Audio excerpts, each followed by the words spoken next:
OCD is probably the number one diagnosed, disrespected issue in our world. I mean, I was supposed to host Hollywood Squares, the one that Tom Bergeron did, and when I came out and said I had OCD, I was fired. You were? Yeah.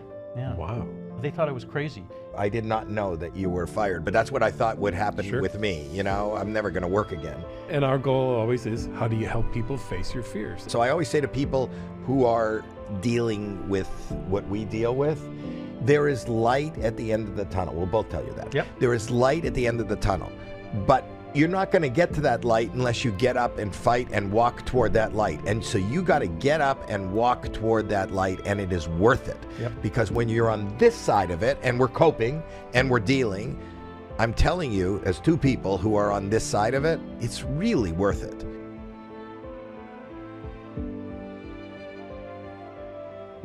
Hi, everyone, and welcome once again to another episode of the Get to Know OCD podcast. My name is Patrick McGrath. I'm the Chief Clinical Officer for NOCD.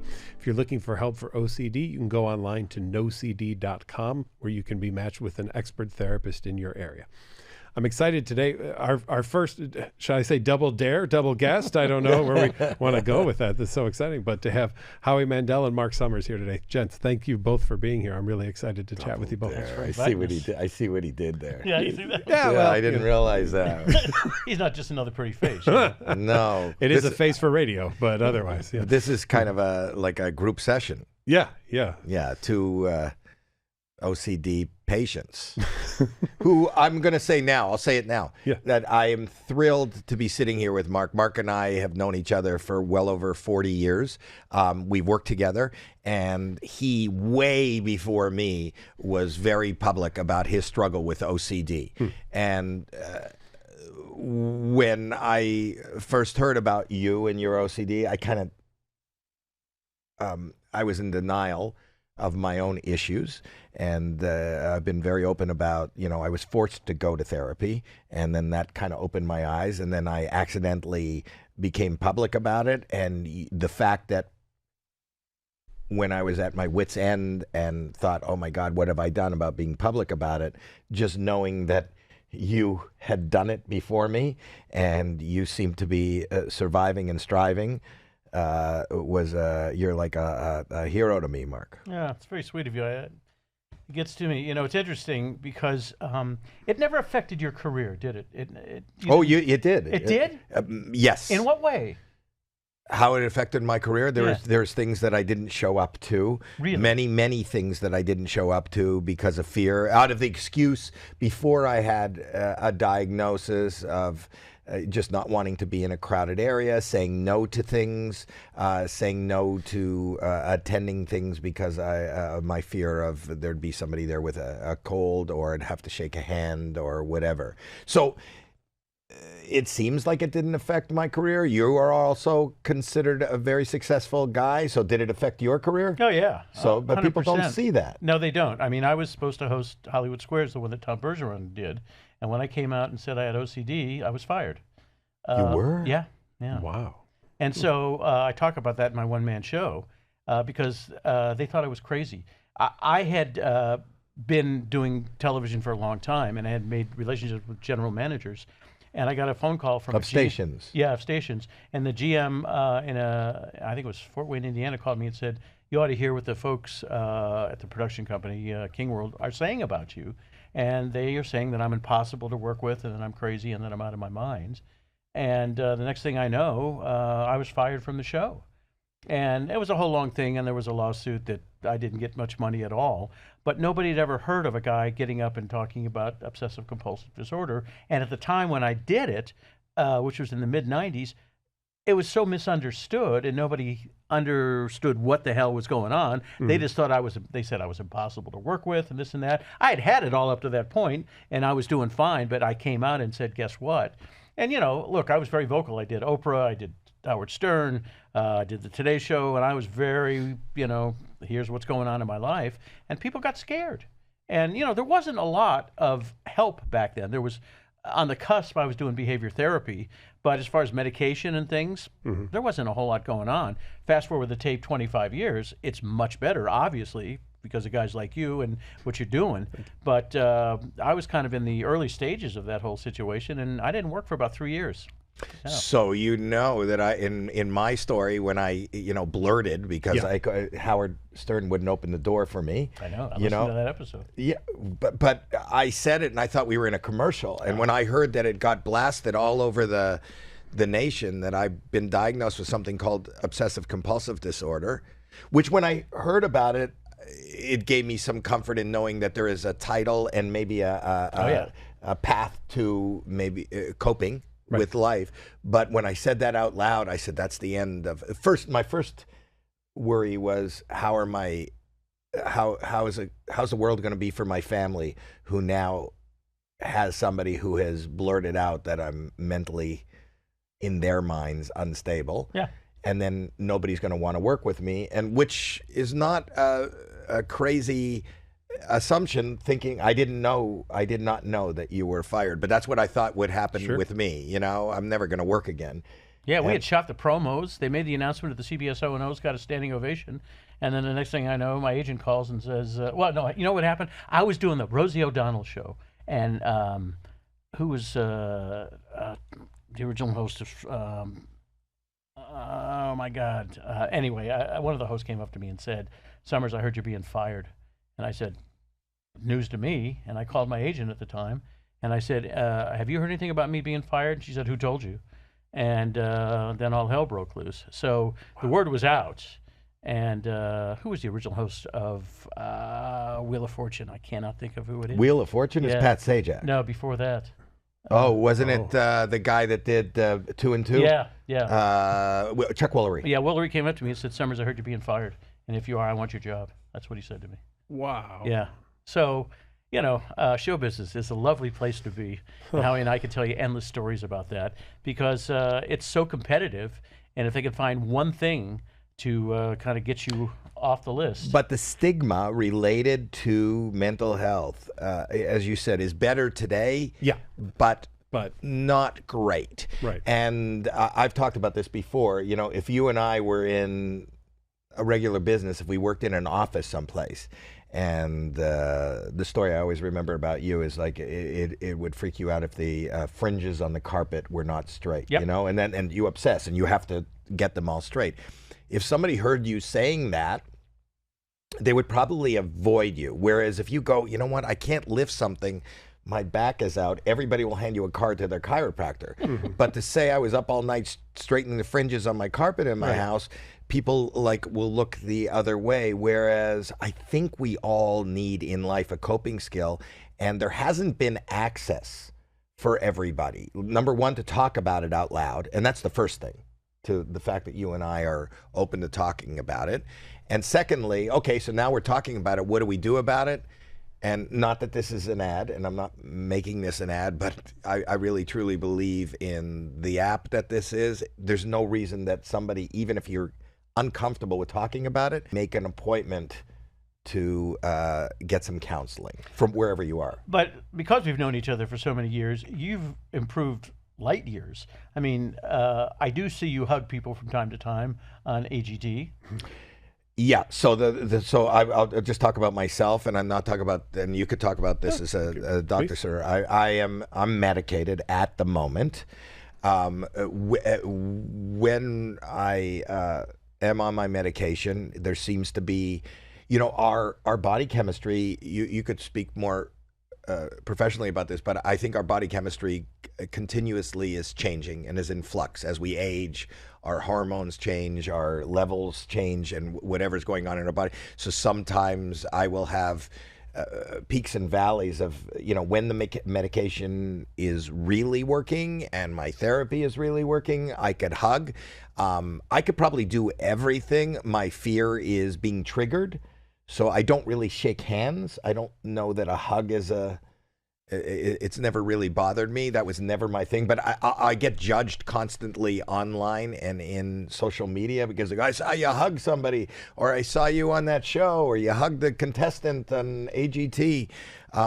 That's never been a major problem. Hand to hand and things that I touch on my hand have been mine. More, I was hosting a show. Steven Spielberg had a production company for 10 Minutes for TV, and he had a game show called Majority Rules, of which I was the host.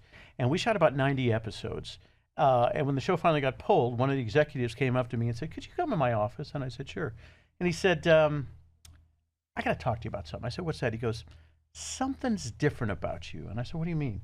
He said, "You're really good at what you do, but when you started hosting the show, there was something that was just off." And it's when I had just started the medication I was on for OCD. Mm-hmm. And he was astute enough to see that maybe my energy had dropped a bit and I wasn't as quick as I normally was. And I thought I was hiding that because I felt it, but apparently I wasn't. Mm-hmm. Now, I don't know if the medication is approved. That was 25 years ago. But, maybe that doesn't happen anymore. I don't know. But that could happen. The point is our body chemistry. It's how we, It's different with each person. Yeah. and it's also your body chemistry today is different than it was 10 years ago. 100%. And you have to always adjust. So I always say to people who are dealing with what we deal with, there's no quick answer and there's no quick fix. There are coping mechanisms which are constantly, it's like life is like a boxing match and you're going to get hit. There's good parts. You're going to have good rounds. You're going to have a round that's going to knock you down, but you can always get up, and there's ways with... Well, and our goal always is, how do you help people face your fears? And if you go back pre-1970, Myers comes out with this study in the late 60s about exposure and response prevention therapy, right? Prior to that, the belief was, let people do as many compulsions as possible because that's what's stopping them from having the bad thing happen. So until like the 70s, the belief was compulsions should be encouraged and were good for people to do. But that's also why people were hospitalized for months to years of their life, because the thought was just let them get enough done and then they'll be okay. Look how far we've come, but sadly, look how long it took to get there. It took forever. Also. And I always said, I first, when I was 6 years old, was when I realized there was something wrong. You did? Yeah. And if I would have gone to my parents in 1957, nobody could do anything. They'd take me to a doctor and they would have said I was crazy or something. There was no help that they could have gotten at all in any way, shape, or form. So, and here's the thing. So I did this one-man show off Broadway for 6 months this year, and I was asked to speak at Albert Einstein University. And all these doctors before me, very smart people, were talking about, from my perspective, the downside of OCD. Oh, this happens, and all the negative. And I was supposed to speak, and I had something prepared, but then I thought to myself, I'm going to flip this thing. And I ad-libbed a speech. And I said, if I didn't have OCD, I would not be successful today. And I think OCD drove me to become successful. As a matter of fact, so I just did a Hallmark movie. First time I've started a movie in my life. And I've been doing The View for 25 years. And I just found out, my publicist called and said they turned you down.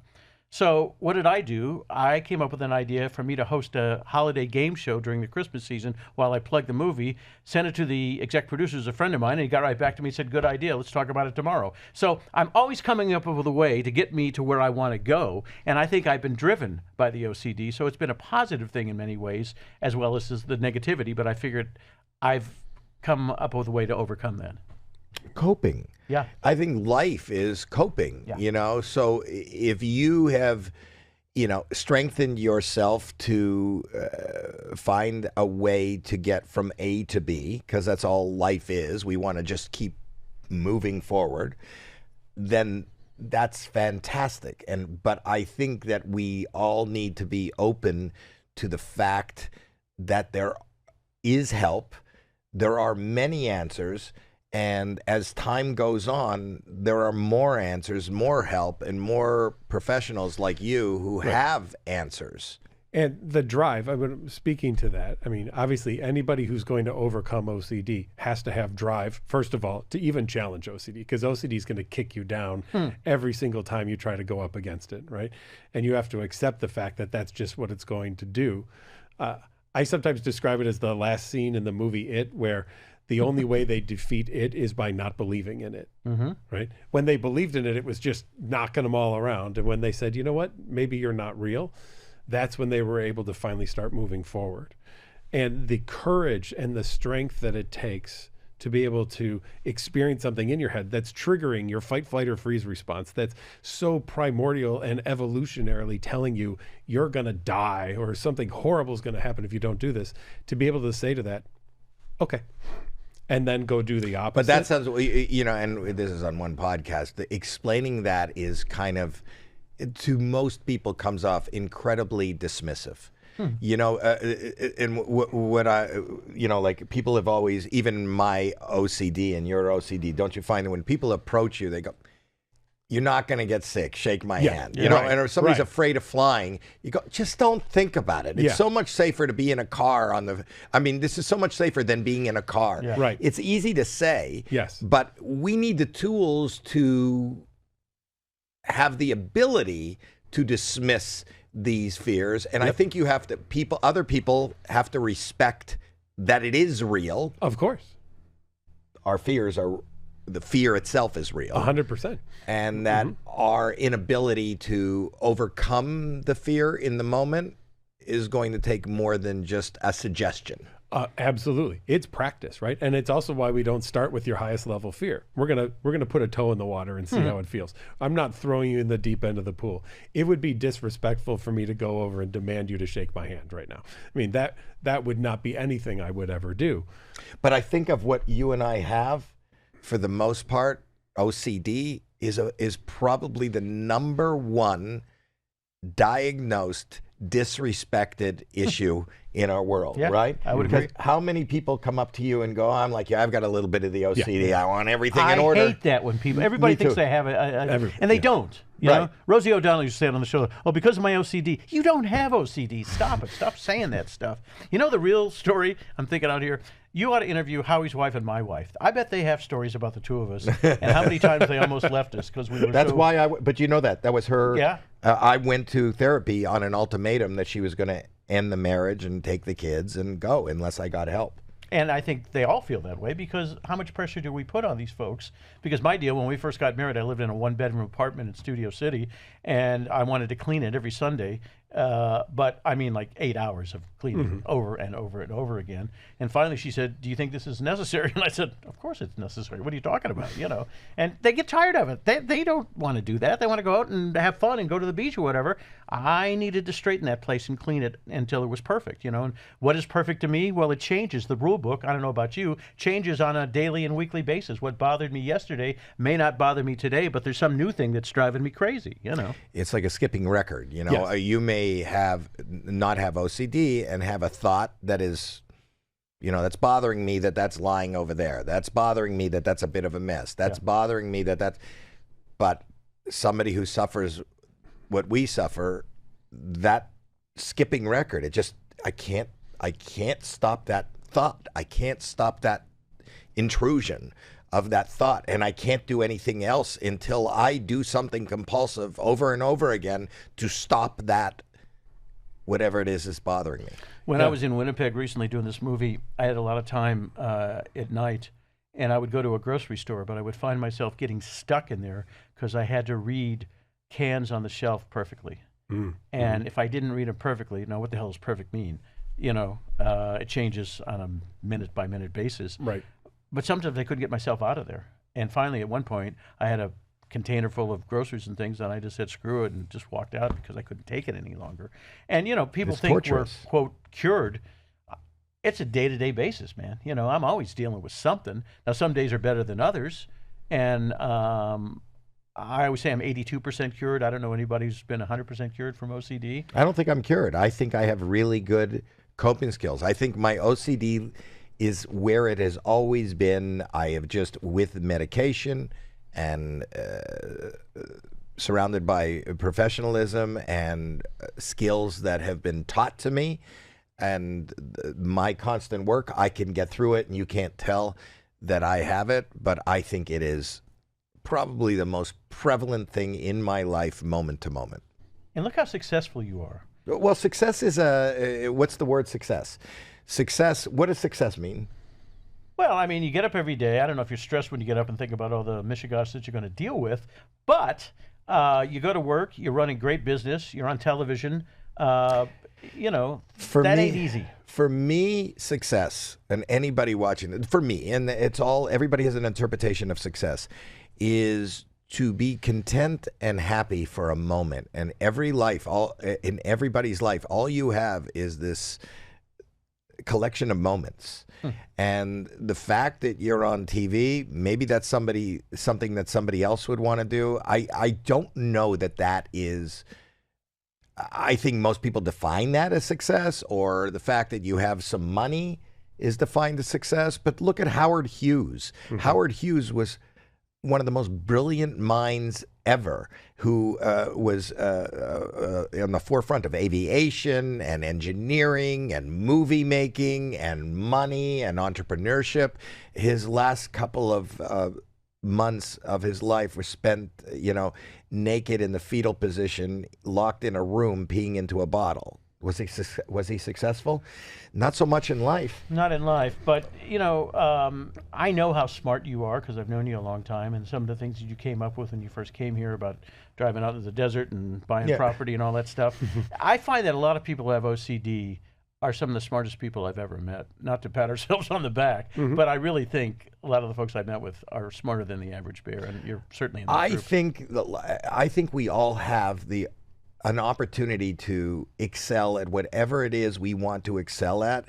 I think that the pressure of whatever is deemed the standard is what holds each and every one of us back from being content or at least successful in life. And whether that pressure is the pressure not to say, you got to help me, I can't function today, or I can't get out of my room, or I can't stop washing my hands, or I just feel really uncomfortable in life, stops a lot of people. It does. But that stops everybody. When people ask me about I had a wonderful, loving, supportive family my whole life, but I didn't know, like you said you knew at 6 there was something wrong. I was weird. I didn't have a friend. I'm impulsive. I'm neurotic. I'm all these little, tags that come along with OCD. I didn't know there was a title. I didn't know it was an image. I just knew it was me. When I got dared to get on stage, April 19, 1977, and did stand-up, in that moment, I was so distracted by the fear and the adrenaline that came. That was I have been chasing that moment, and it wasn't about, nobody knew my name. I had never been on TV. That was the moment that I found success. I found something in life that in the moment, I was so distracted and so terrified and so just treading water on stage. And I still chase that each and every day now. But you were successful in your business in Canada before you got here. You did really well. I made money. You made money, yeah. But was I a happy, successful guy? Was I? To me, success in life is to be content and to be good and to make a difference in somebody else's life. And you do that on a regular basis. I try. I don't try, but I do. If I'm on stage, even when I'm not known, if somebody else laughs and can escape a moment. They say, how many times have people come up to you and said, you know what, I loved your show, your talk inspired me. It's not about money, and it's not about notoriety, and it's not about a bank account. It's really, and you learn that in life. I was just talking to somebody else, the biggest moment in show business, the biggest success I ever saw in my life was in 1964. I think I saw the Beatles on Ed Sullivan. And I've never seen a more cultural change in the way everybody did music, the way everybody dressed. They were the biggest stars in the world.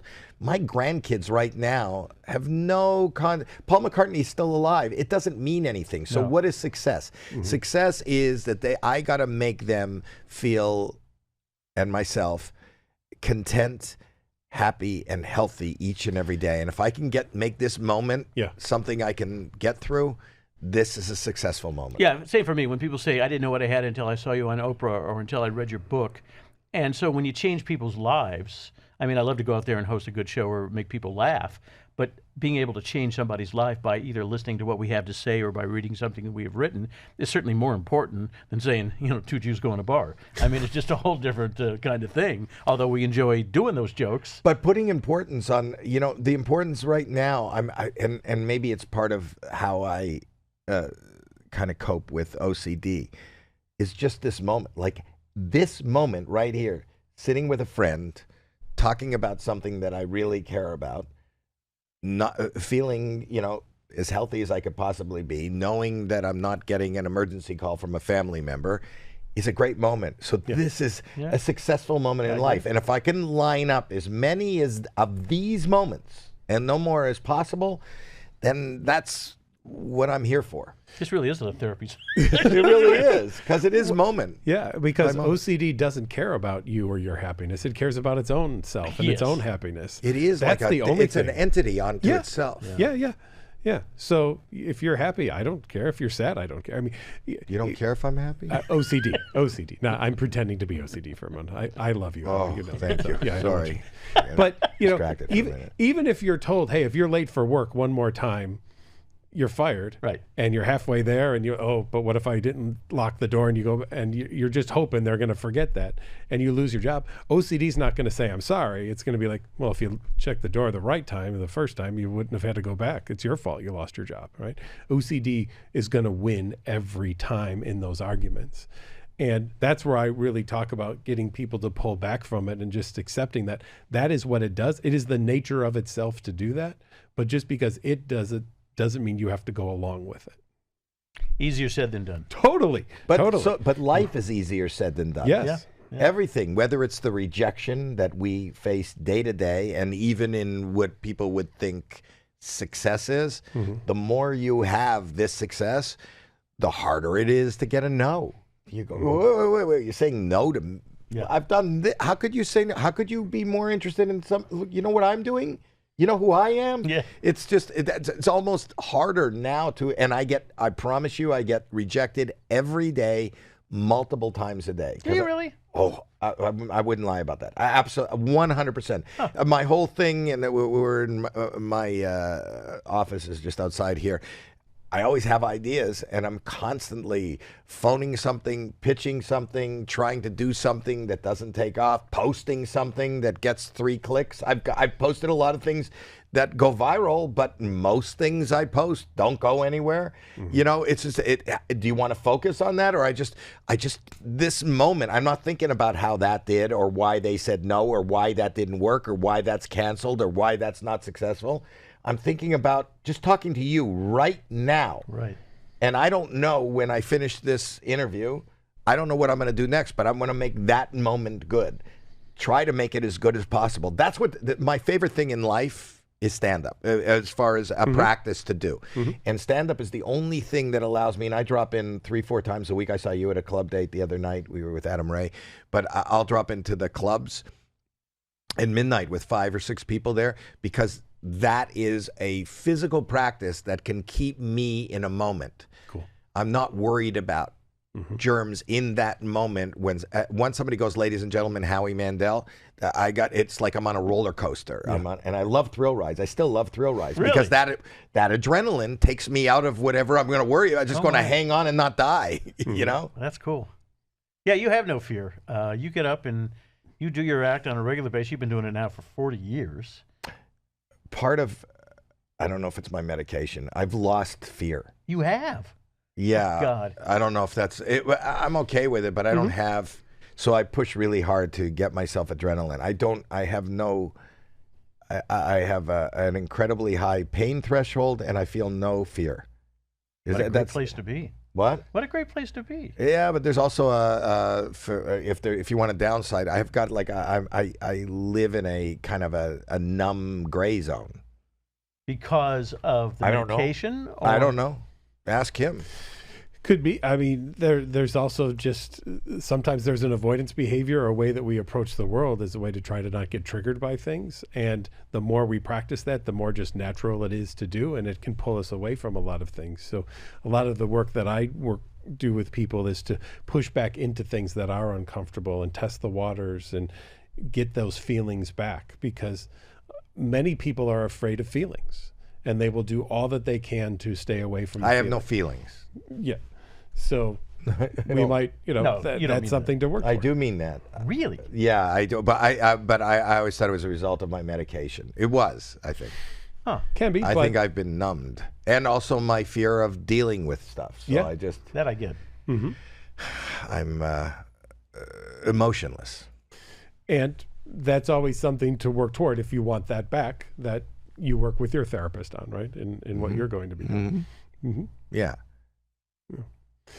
Well, there are people out there who are kind of on the cusp. Do they do therapy? What should they do? How would they approach it? Before we go, what would your advice be to them?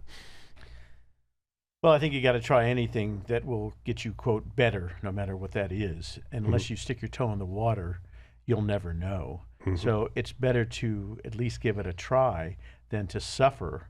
And I was talking to you before we went on the air about a guy I just did an intervention with. I'm still doing interventions.